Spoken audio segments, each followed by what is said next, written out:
Hello friends, my name is Kajal और आप सभी का स्वागत है मेरे चैनल पर। और आज की इस वीडियो में हम डिस्कस करने वाले हैं यूपीडीएलएड सेकंड सेमेस्टर। सब्जेक्ट है आपका इंग्लिश, जो कि 25 नंबर का होता है और जिसमें से आपको 12 नंबर लाना अनिवार्य होता है। फ्रेंड्स, सबसे पहले मैं आप सभी को ये बता दूं कि इसके पहले हमने बहुत सारे ऐसे इंग्लिश के महत्वपूर्ण टॉपिक, मेथड्स, अप्रोच जो है वो डिस्कस कर लिए हैं, जिसमें आपका the grammar translation method, the direct method, the bilingual method, audio video, ठीक है। और कल हमने जो डिस्कस किया था doctor West method, structural method, situational method, ये जितने भी महत्वपूर्ण टॉपिक है हमने डिस्कस कर लिया है। तो सिंपल, अगर अभी तक आपने वो वीडियोस नहीं देखी है तो आप सभी बिल्कुल शुरुआत से और एक कॉपी खरीद लीजिएगा और उसमें बहुत ही अच्छे से नोट्स बना लीजिएगा, बहुत ही आसानी के साथ याद हो जाएगा, ठीक है। और देखिए फ्रेंड्स, आज की इस वीडियो में हम डिस्कस करेंगे ओरल अप्रोच क्या होता है, जिसको हम हिंदी में मौखिक दृष्टिकोण कहते हैं, ठीक है।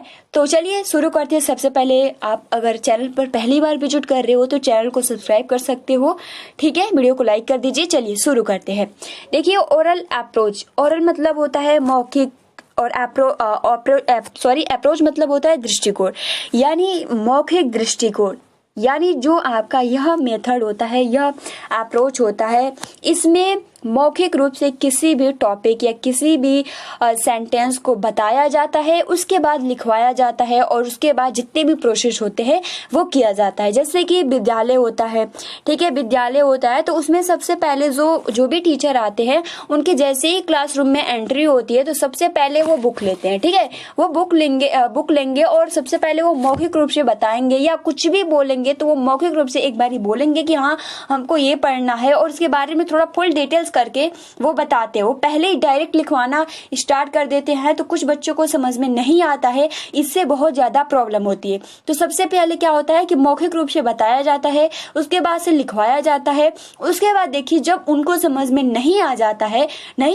तो ब्लैक बोर्ड के माध्यम से उनको पॉइंट टू पॉइंट समझाया जाता है, ठीक है। वो भी मौखिक, यानी लिखवाया भी जाता है, यानी लेकिन सबसे पहले जो उनका फर्स्ट काम होता है वो मौखिक यानी ऑरली रूप से बताया जाता है। तो ये तो पूरा इसमें बहुत ही टफ नहीं है, ठीक है। इसमें आपको ज्यादा इसमें पॉइंट्स याद नहीं करने की आवश्यकता होगी। और देखिए फ्रेंड्स, एक कमेंट्स आया था कि आप जितने पॉइंट टू पॉइंट लाते हो, क्या अगर हम उतना एग्जाम में लिख देते हैं तो क्या सही होगा या फिर गलत। तो देखिए फ्रेंड्स, आपका जो क्वेश्चंस होते हैं वो 1 या 2 नंबर के होते हैं, तो ज्यादा लिखने की आवश्यकता तो है नहीं, और वो उतना ज्यादा क्वेश्चन विस्तार से थोड़ी ना कहेगा कि आप विस्तार से बताइए, ठीक है। तो ये अगर मैं जितना भी पॉइंट्स लाती हूँ वो एग्जाम के पॉइंट ऑफ व्यू से ही लाती हूँ, ठीक है। अब चलिए हम शुरू करते हैं। सबसे पहले आप देख सकते हो कि it's happen that the structural approach grew up at a time when the oral approach was popular, so it is usually linked with that, ठीक है।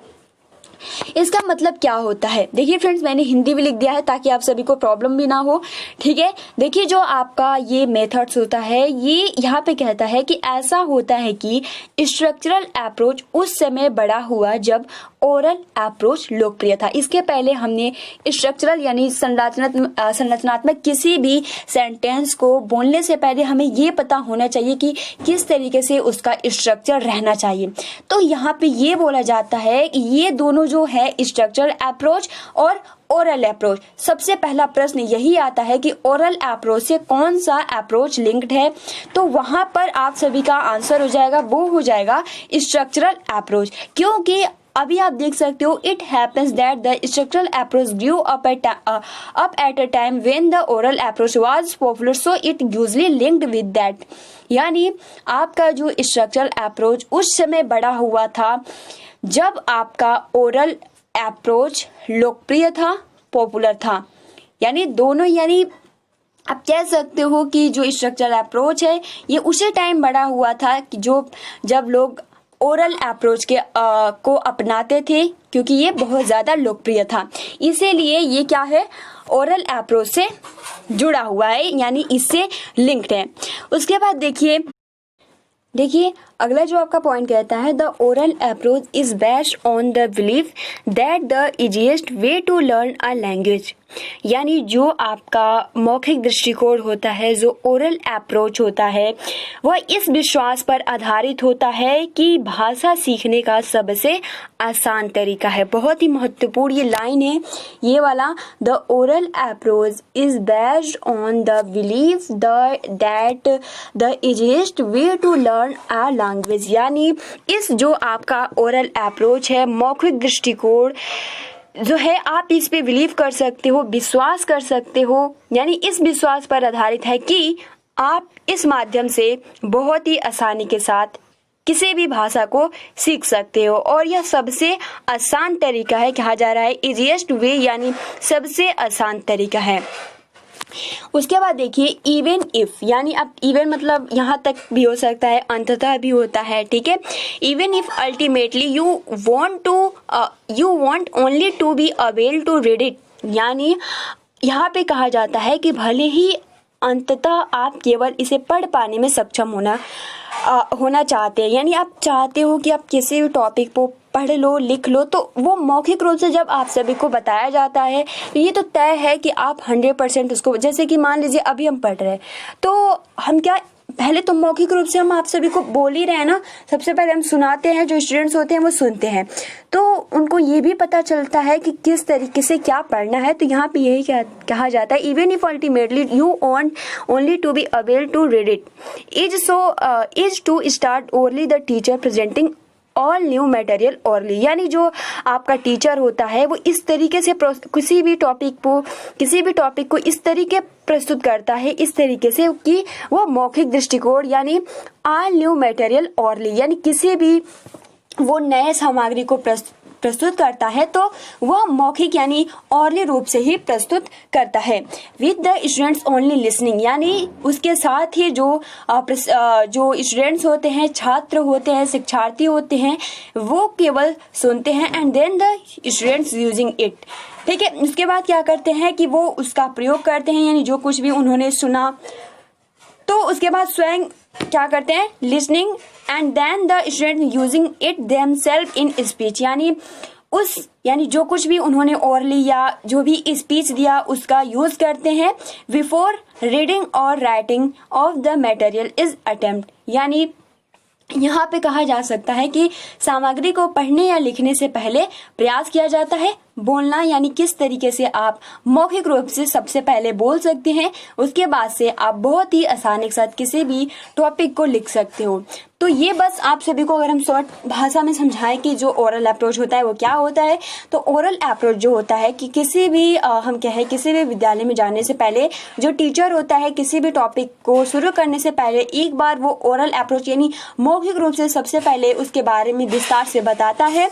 उसके बाद क्या होता है कि जो स्टूडेंट्स होते हैं उसको ध्यान से सुनते हैं, और जो कुछ भी स्टूडेंट्स ने टीचर ने जो कुछ भी स्पीच दिया है उसको फॉलो करते हैं। तो इस तरीके से आप कह सकते हो कि सबसे पहले मौखिक दृष्टिकोण को अपनाया जाता है, उसके बाद पढ़ने या लिखने से प्रयास किया जाता है।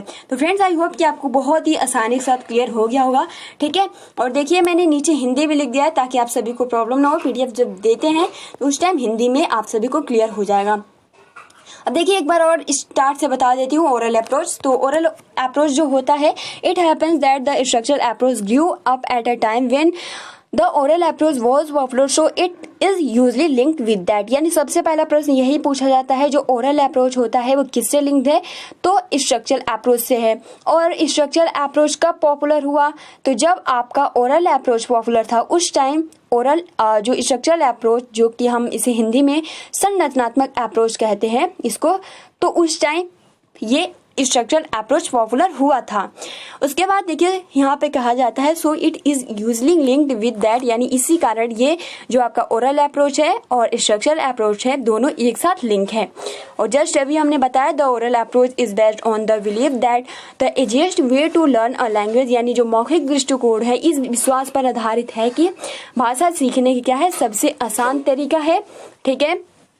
उसके बाद आप देख ही सकते हो कि सबसे पहले टीचर है उसको किसी भी टॉपिक को कोई भी नया मटेरियल लाता है तो उसे ओरली रूप में सबसे पहले दिखाता है, प्रस्तुत करता है। उसके बाद जो स्टूडेंट्स होते हैं सुनते हैं, देखते हैं, उसके बाद उसका यूज़ करते हैं। तो फ्रेंड्स ये आपका ओरल अप्रोच था जो कि बहुत ज़्यादा टफ नहीं है, आप इसको बहुत ही आसानी के साथ याद कर सकते हो और कोई भी दिक्कत नहीं है। और ओरल अप्रोच में इससे ज़्यादा इसमें और कुछ पढ़ने की आवश्यकता नहीं है ना। अब मिलते हैं हम कल एक नई टॉपिक के साथ। तो फ्रेंड्स आज के लिए इतना ही। वीडियो को लाइक कर दीजिए और अपने फ्रेंड्स मित्रों को शेयर कर दीजिए। बहुत शॉर्ट टॉपिक है और बहुत ही कम समय में आप सभी को ये आसानी के साथ याद हो जाएगा। तो मिलते हैं 9 बजे वाली क्लास में। Thanks for watching, take care and best of luck.